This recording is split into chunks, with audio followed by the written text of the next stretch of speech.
How you doing? Good. How are you, my friend? I'm doing good. We're a podcast, not really a podcast, just a channel called Never Made Weight. I know you have 15 minutes. I'm gonna get straight into it. Thank Let's you for do it. taking our interview. We really appreciate that. Oh, no problem, man. How did you first get into MMA and what drew you to the sport? I wrestled since I was like 3 years old, right? And so whatever. After I went to a junior college for wrestling and for diesel technology was what I do for a job right now as I'm a mechanic. When you're when you're done with school, there's nothing you can go for the Olympics, but the Olympic training time, like in Minnesota, these guys are working on it at 10 a.m. and I had to go to work, and so there's no time to make them practices. So I just figured out. I tried to stop. I tried to not do anything for a little bit, but then I couldn't do it. I couldn't be a normal person all the time. Or else I'm working with, and so I needed something to get energy out. And so I found my way. I was training kind of MMA through high school wrestling and stuff. I had a coach, Ty Bowling, who was doing it too, and so I'd go to his practices every now and then, but I never really got into it till like 2017, and and so that was it. It was either train for the Olympics or do MMA, and then I thought I would just do one amateur fight just to see if I liked it, just to see if just say I did it, you know what I'm saying, and then because I got a wife and stuff, I got a high school sweetheart, and she's ready to grow up, right? She's ready to like kind of leave the stuff in the past a little bit, and so I kind of just wanted to do one and be done. But then there was no stopping me. Once the eagle got his claws in me, it was over. Hell yeah, So, hell yeah. What's been You've had 4 fights so far in the UFC. What's yeah. been your biggest learning curve since joining the UFC?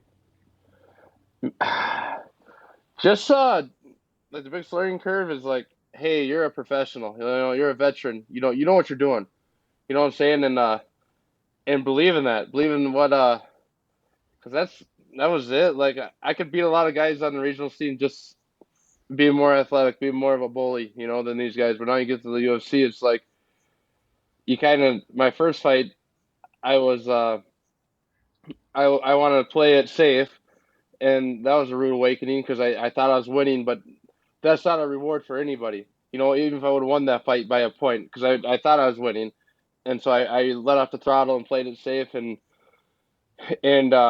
that was a big realization after I lost that fight because nobody won. Me or Jamal didn't win that fight. It was boring. We were both playing it safe, and we both were just trying to win by a point rather than trying to go out there and dominate. And I feel like I could dominate these guys. And then, so that kind of threw me in a loop. But I needed to work on my boxing a little bit more. And on the next fight against Usman or whatever, I worked a lot on my striking.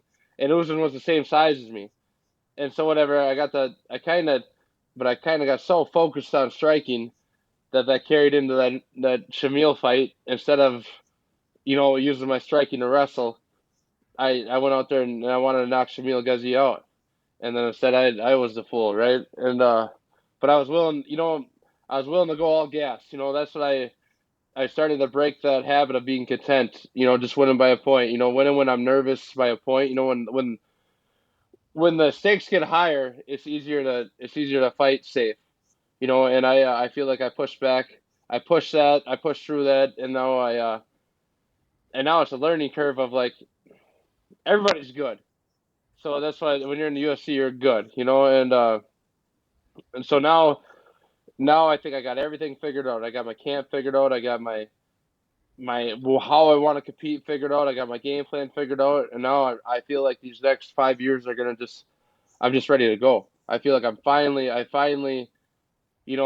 got the UFC jitters out. I'm not afraid to fight on a big stage anymore, and I'm completely confident in what I'm doing now. Before it was kind of, oh, I hope this works, or we'll find out what happens here. Now I'm going on. I want to be the best in the world. You might laugh at me, whatever, but I don't care. But I think I have it figured out to how I can do it. I'm not gonna go out there and outstrike somebody that's been striking their whole lives. But my game plan is pressure. I can break guys. I can if me and you are running on a treadmill, you're gonna get off the treadmill first. That's how I was raised. And now I can use it significantly in the sport of how to just put the pressure on guys, and so I'm excited. Where'd you get that relentless attitude and approach? I don't know, man. I don't know. I was younger brother. You know what I'm saying? And my brother was good, and he had like 3 years on me, and so growing up, I always chased. I was always chasing. I was always chasing my brother, and my brother was kind of a dick. He's a great guy now, but back in the day, we just competed. We were always competing against each other, and that really helped. I think that was one of the biggest things in the world, and it just made me work hard to chase my brother. Just I wanted to beat my brother, and we weren't the same weight class or anything. But if Zane won a state champion, he won a state title his senior year in high school, and I want to win it my junior year. I just always wanted to do better than him, and that's just a little brother thing, right? And Yeah. so I think that that my dad was a super hard worker too. Just super grinder. Just wasn't athletic, but would always outwork everybody. And so that's kind of even my mom. I just think that's in her blood. Yeah, yeah. I was a little brother too, and actually, there's a lot of countless success stories of the younger brother um, reaching new heights because of the older brothers, the competitive nature between them, like Travis Kelsey and with Jason Kelsey, Yeah. and John Jones with his older brothers. So yeah, I know exactly what you mean. So Do you have any fight news? no, nothing yet, man. We're hoping for. I want to go. I'm ready. I'm healthy. I'm in shape. I had to get my weight down. That was one thing that I didn't realize it, but now I'm down to 240 and I feel way faster than I did at 260.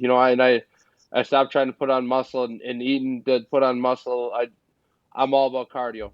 There's been very few times where anybody's outpowered me in my whole life.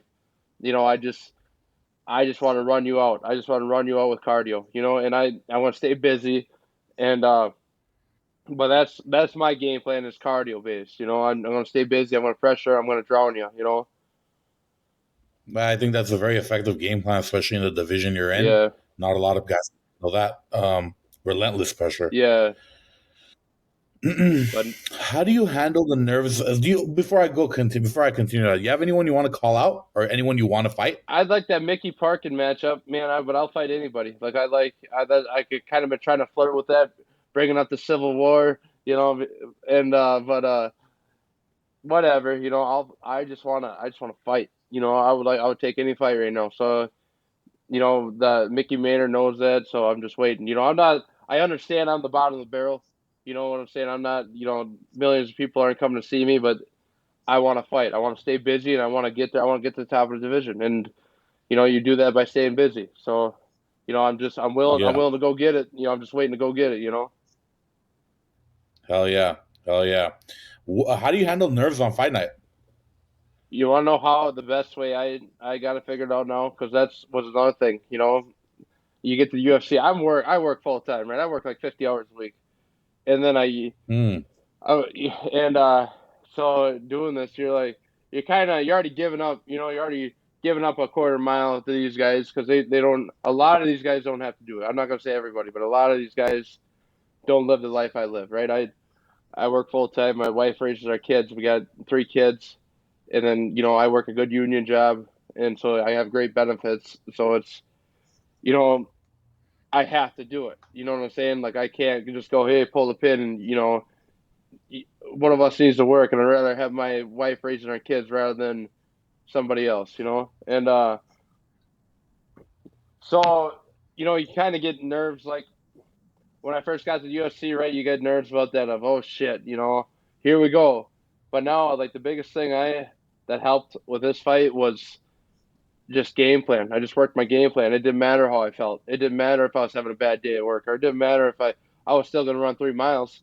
I was still gonna go train for 2 hours, no matter what. Every day, it didn't matter how I feel. We had a plan, and we're gonna stick to it. And we took emotions out of it. And so we did that for 10 weeks, and then it really helped with feeling the fight nerves because in your mind it doesn't matter. It doesn't matter how you feel. Your emotions don't matter. And that was the hardest thing I had to learn recently. And and you have to really believe it for it to work. And that's what works for me. And a lot of guys do. A lot of guys go to strip clubs before. A lot of guys get feeling good that way. Feeling like the man. But discipline is what works for me. Got it. Got it. Yeah, I mean, your schedule is like 2.5 full-time jobs.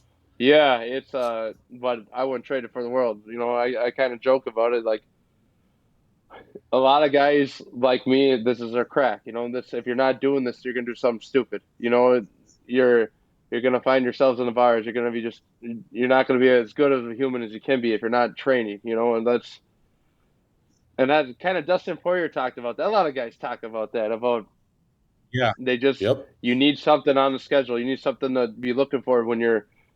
I don't want to call us killers or anything, but like that. But just it's hard to turn it off like I said, I wrestled since I was 3 years old. That was always my off time was football.